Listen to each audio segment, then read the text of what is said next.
ตายแล้ว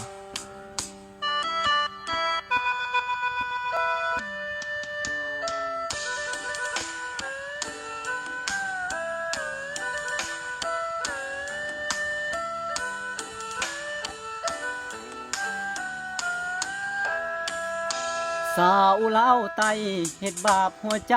อายแท้นอสัญญาที่ด่านตมส่งเมฆว่าลอบ่มีค่าลางานเมื่อบ้านปากเสข้าวนั้นนัดวันกลับมาทิ้งบ่าวอุบลคนคอยสัญญาสิเป็นบ้าทำใจก็โดนพอได้ที่ผูกหัวใจเอาไว้ด้วยกันสาวลาวข้ามมาทำงานที่ร้านอาหารได้เคียงไกลคือลืมไว้แท้ไปแล้วบอกแค่บ่โทรบ่ไลน์คิดฮอดโทรหาเป็นตาเหลือใจจะให้ผู้ใดตอบมา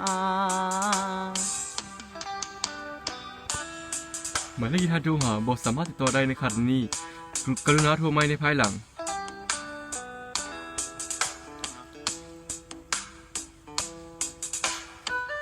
คือดอกจำปายืนรอก็รั้วคงเหล็กที่ด่านตม2 เมตรจนตำรวจตมแนมหน้าเป็นจังใดนอสาวลาวเจ้าจังบ่มา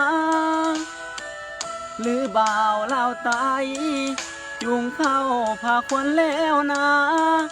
จริงลบจริงลืมสัญญาจนลืมไปว่าเคยเป็นแฟนใครสาวลาวไตเฮ็ดบาปหัวใจของอายเทเดคิดทอดผู้สาวปากเซเฮ็ดจังได้เดสิลืมได้ไทยลาวเต็มที่เปิด AEC ติดต่อกันง่ายแต่เป็นอย่างสัญญาณหัวใจผู้สาวลาวตายจังให้อายรอ